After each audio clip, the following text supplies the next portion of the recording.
ناصر علی صاحب ہمارے سرپرست، نہ صرف ہمارے سرپرست بلکہ اس وقت جو حسینی ادب میں کام ہو رہا ہے، چاہے وہ رسائی ادب کے حوالے سے ہو، عالمی مرثیہ سینٹر کے حوالے سے ہو، حسین ارر ٹرسٹ کے حوالے سے ہو، تمام جگہ ان کی سرپرستی رہتی ہے۔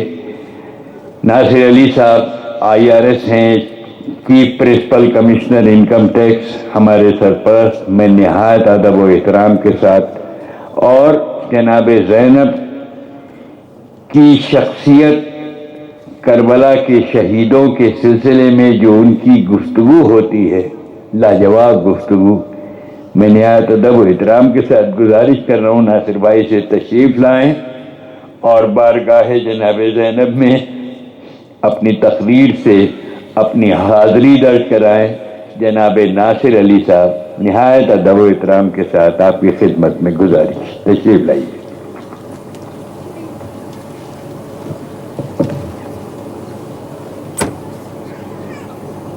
سر کو اٹھا کے دختر زہرا نے یہ کہا، زینب کے دل کی تھا امام زمانہ نے، میں آپ کی بہن ہوں میرا امتحان ہے۔ یہ وہ الفاظ تھے جو شاعر نے اپنے طرح سے قلم بند کیا ہے۔ یہ شب عاشور، اب کل عاشور ہونا ہے اور ایک رات کی مہلت ہے۔ اب بھائی اور بہن کے بیچ میں اس رات گفتگو ہو رہی ہے، اور میں نے کئی بار کہا، اس کو دہرایا بھی، کہ حمید ابن مسلم کہتا ہے کہ مجھے نہیں پتا کہ بھائی بہن کے بیچ میں کیا بات ہے، لیکن جب بات ہو گئی اور جب باہر نکلے تب میں سمجھ گیا کہ کیا بات ہوئی ہوگی، کیونکہ ہوتا یہ تھا، طریقہ یہ تھا کہ حسین آگے آگے چلتے تھے، زینب پیچھے پیچھے چلتی تھی، لیکن اس ملاقات کے بعد اب ترتیب بدل گئی تھی۔ اب زینب آگے آگے تھی، حسین پیچھے تھے، یعنی اب عاشور کے بعد کا ایک لائے عمل تیار ہو گیا کہ اب اس کے بعد کیا ہونا ہے، اور اس کی قائد جناب زینب ہے۔ دیکھیں، مجھے آج کوئی لمبی چوڑی تقریر نہیں کرنی، وقت کافی ہو گیا، میری مائیں بہنوں بیٹیاں جو ہیں بہت دیر سے اس کے پہلے بھی پروگرام چل رہا تھا۔ مجھے آج تاریخ کے ایک گوشے کی طرف نشاندہی کرنی۔ دیکھیے، کامل پرساد جی جن سے میرے بڑے بیرینہ تعلقات ہیں، سالوں ہو گئے، اور میں ان سے بہت بخوبی واقف ہوں، یہ بھی پٹنہ کے ہیں، ہم بھی پٹنہ کے ہیں۔ تو بہرحال تو ان کا اپنا کام ہے اور ان کی بڑی دوربینی ہے، چاہے وہ سخاوتی معاملات ہوں، ادب کا معاملہ ہو، رسائی ادب کا معاملہ ہو، کربلا کا فلسفہ ہو۔ ہم بہت شکر گزار ہیں کہ انہوں نے اپنے قیمتی اوقات میں سے کچھ وقت نکالے اور انہوں نے بہترین تقریر کی، اس کے بعد کچھ بولنے کے لیے بچتا نہیں۔ دیکھیے، کسی بھی جو انقلاب ہوتا ہے اس کا دو حصہ ہوتا ہے۔ انقلاب کا ایک حصہ تو وہ ہے جہاں قربانیاں ہیں، جہاں صعوبتیں ہیں، جہاں قید و بند ہے، جہاں سر کٹائے جاتے ہیں اپنے مقصد کے لیے، مقصد کے حصول کے لیے، اس کے ہدف کے لیے۔ لیکن اس سے ایک بہت بڑا مسئلہ اگلا حصہ ہے کہ جہاں وہ انقلاب لانے کے لیے جو قربانیاں دی گئی ہیں، سر کٹائے گئے ہیں، اب اس سر جو کٹا ہوا سر ہے اس کی آواز کی گونج پہنچانے کے لیے کچھ لوگوں کا زندہ رہنا بھی ضروری ہے، تمام چیلنجز کے ساتھ اور تمام صعوبتوں کے ساتھ۔ امام حسین نے جو کربلا کی ترتیب کی وہ انہی دو مراحل پر کی کہ انہیں پتا تھا کہ کربلا کے میدان میں عاشور کے دن سارے جو مرد ہیں وہ سب قتل کر دیے جائیں گے، اور سوائے ایک سید سجاد بچ جائیں گے، وہ بھی وجہ یہ ہوگی کہ وہ بیمار۔ لہذا انہوں نے عورتوں کو بھی ساتھ اس لیے لیا کہ انقلاب کا دوسرا حصہ جو پہلے حصے سے بہت اہم ہے کمتر تو بالکل نہیں ہے، لہذا عورتوں کی ایک جماعت امام حسین کے ساتھ آئی، وہ اسی لائے عمل کا ایک حصہ تھی کہ یہ جو انقلاب کا جو دوسرا حصہ ہے جسے اس انقلاب کی نوعیت کو، اس کے ہدف کو، اس کے آبجیکٹیوز کو پہنچانا ہے۔ اور جتنے بھی تاریخ داں وہ کہتے ہیں کہ یہ جو دوسرا حصہ ہے وہ پہلے حصے سے زیادہ اہم ہے، اگر بات ہی نہیں پہنچے گی تو پھر اس قربانی کو آگے آپ پہنچائیں گے۔ اب جو تاریخ جو ایک گوشے کی طرف، جیسے میں نے کہا میں بہت زیادہ 2-4 منٹ، اور میں اس کے لیے حیدر کمال صاحب سے بھی درخواست کروں گا آگے جو ہماری بات ہے کہ دیکھیے جناب زینب عاشور کے بعد وہ قائد ہیں، اور یہاں تک کہ امام بھی ہر مسئلے پر ان سے رجوع کر رہے ہیں، تو وہ تو قائد ہیں، وہ اس لٹے ہوئے قافلہ اس کی سرداری انہی کے پاس ہے، لیکن ایک بہت اہم حصہ جناب زینب کے ساتھ جو دوسری عورتیں ہیں ان کا بھی ہے، وہ بھی ان کا جو کنٹریبیوشن ہے وہ کسی بھی معاملے میں کمتر نہیں ہے۔ دیکھیے میں بتانا چاہتا ہوں کہ عرب کی ہسٹری میں، عرب لٹریچر ہمارے پاس موجود ہیں، ہمارے 2 پروفیسران اور جو دونوں ہی عربی، فارسی، اردو میں مہارت رکھتے ہیں۔ عربی زبان میں اور عربک لٹریچر میں جتنے جو دانشور گزرے ہیں، اور جو ہسٹری آف لٹریچر ایک الگ چیز ہوتی ہے جو ہسٹری بتاتی ہے، میں آپ کو آج وہ بتا رہا ہوں کہ ایک بات پر وہاں کے عرب کے بہترین ہسٹورینز اس بات پر متفق ہیں کہ عرب کی زبان میں 4 خطبات ایسے ہیں جو کہ میجیکل ہیں، اور اس معاملوں میں میجیکل ہیں، کہتے ہیں کہ میریکل ہے۔ کیوں؟ کیونکہ جس کے دیکھیے آپ اوریٹری کیا ہوتی ہے، ہم کچھ بول رہے ہیں، اس جو یہ سبھا گرہ ہے، اگر ہماری بات اس سبھا گرہ کے اندر تک گونجی، بہت واہواہی ہوئی، کامیاب ہے، لیکن کامیاب کا دوسرا ہدف کیا ہے کہ جب اس ہال سے آپ باہر نکلیں گے اور پھر اس کی یاد دہانی ہوگی، وہ اس سے کامیاب ہے۔ اب اس کے بعد جب آپ گھر پہنچیں گے، اب یہ بتدریج ہے کہ کامیابی کی منزلیں طے کر رہی ہے اوریٹری، اب آپ پھر آگے بڑھیں گے، جہاں جہاں جائیں گے، فلاں صاحب کی تقریر بڑی زبردست تھی، وہ بات آگے بڑھتی جائے گی۔ تو کہتے ہیں یہ عرب ہسٹورینز کی بتا رہا ہوں، میں حوالہ بھی دے دوں گا اپنے بچوں کے لیے، مائیں بہنیں بھی ہمارے، اور جاننا بھی چاہیے کہ یہ 4 خطبات جو عربی زبان میں ہیں، جو کہ سیوڈ ہیں، وہ میریکل اس لیے ہیں کہ وہ نہ صرف اس دور میں بلکہ اس دور سے آگے بھی، اور آج تک 1400 سال گزر گئے، ان خطبات کو دہرایا جا رہا ہے۔ یہ ایسی بات ہے جو کسی بھی خطبے میں نہیں ملی، لہذا ہسٹورینز دیکھیے اس میں کوئی شیعہ سنی کی بات نہیں ہوتی ہے، اس میں وہ کرسچنز بھی ہیں، جیوز بھی ہیں، ہسٹورینز دیکھیے آپ لبنان میں جائیے گا تو وہاں جیوز ہسٹورینز ہیں، وہاں کرسچن ہسٹورینز ہیں، اینٹونیو بارا بہت سارے ہیں، یہ بہت سارے جو ہیں جو کرسچنز ہیں، جیوز ہیں، الگ الگ زبان میں ایتھیسٹ ہیں، جنہیں خدا سے ہی مطلب نہیں، لیکن وہ ہسٹورین ہے۔ جو ہسٹورین ہوتا ہے وہ بڑی دور بھی نہیں رہتی ہے اس کی، وہ ساری چیزوں کو دیکھ کے کسی منزل پر پہنچتا ہے، اور یہ سب ہسٹورینز جب کہتے ہیں کہ 4 ایسے خطبے عربی زبان میں پائے جاتے ہیں جیسے خطبے کہیں نہیں ہیں، اپنی افادیت کی بنیاد پر، اپنی اوریٹری کی بنیاد پر، اپنی فصاحت و بلاغت کی بنیاد پر۔ اب یہیں پر میں کہنا چاہتا ہوں کہ وہ 4 خطبے کون سے ہیں۔ دیکھیے جناب زینب، ظاہر ہے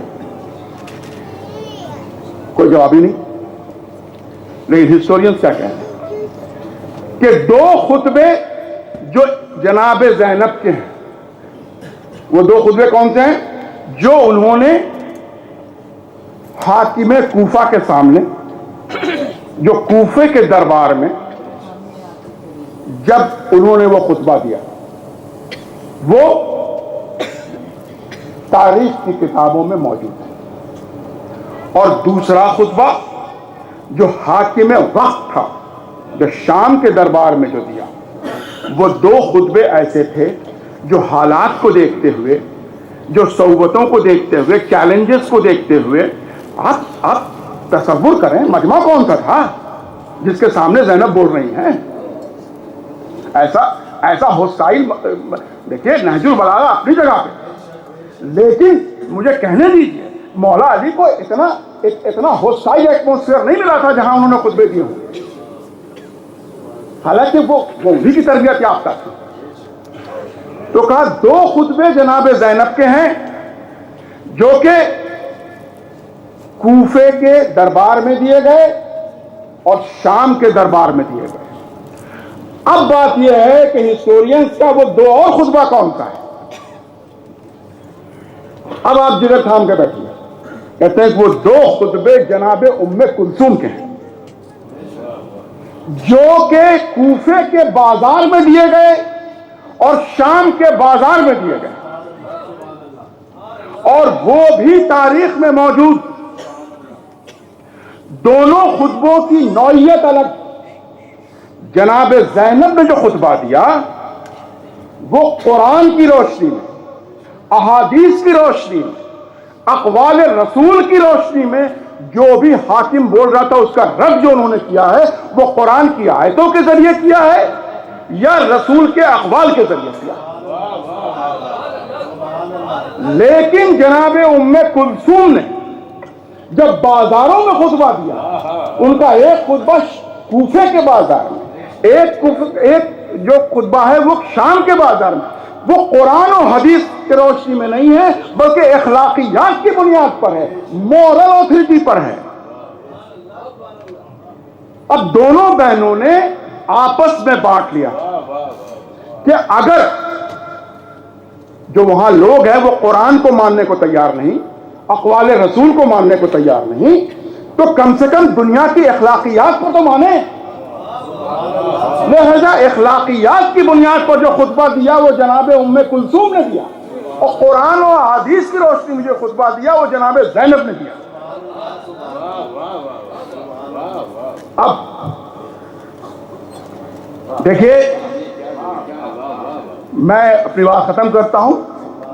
حیدر کمال صاحب سے میں گزارش کروں، پیام زینب اس کی افادیت ہر وقت رہے گی اور ہر لمحہ رہے گی، لیکن جناب ام کلثوم کا جو خطبہ ہے تو وہ بھی تاریخ میں موجود ہے اور مستند کتابیں میں موجود ہے۔ ابھی مخناف نے اس میں لکھا، تبری میں ہے، جو پہلی مقاتل آئی اس میں بھی ہے، اور جو آج کی کتابیں ہیں میں اس کا ذکر بھی کر دوں گا، میں ابھی بتاؤں گا تاکہ اس کو لوگ پڑھیں تو صحیح انگلش میں۔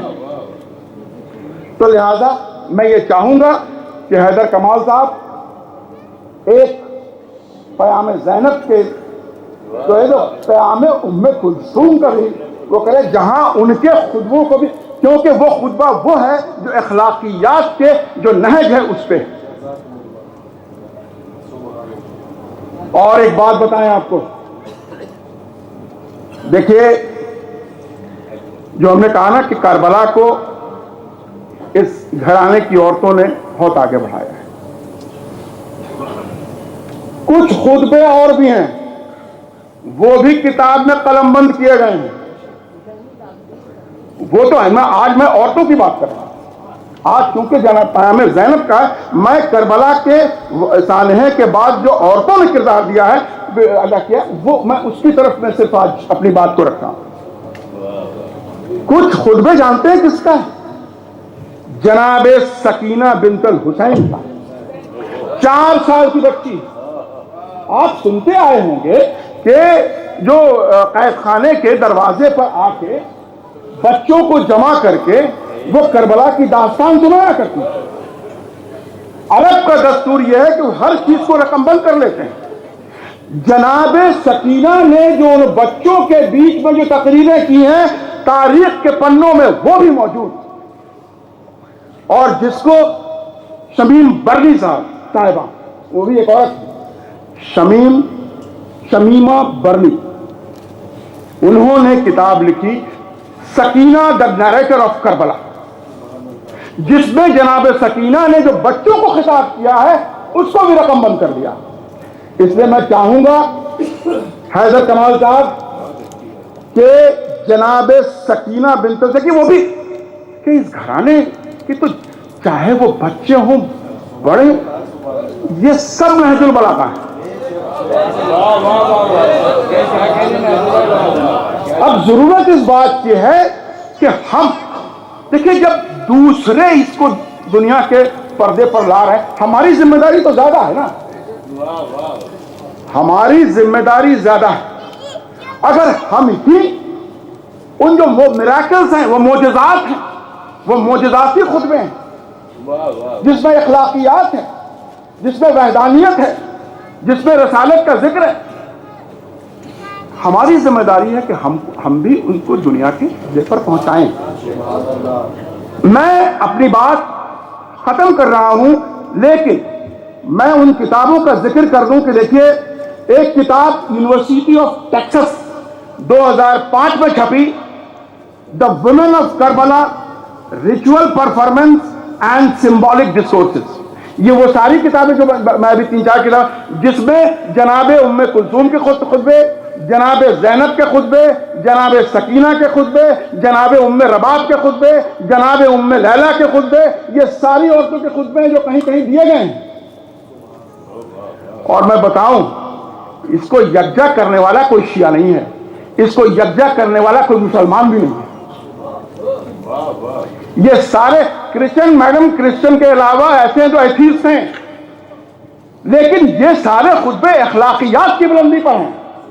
وہ اخلاقیات کے بنا پر کہتا ہے کہ اس کو پڑھو، اور اس کو اکٹھا کیا گیا. کہاں کیا گیا؟ یونیورسٹی آف ٹیکسس میں. 2005 کی کتاب ہے.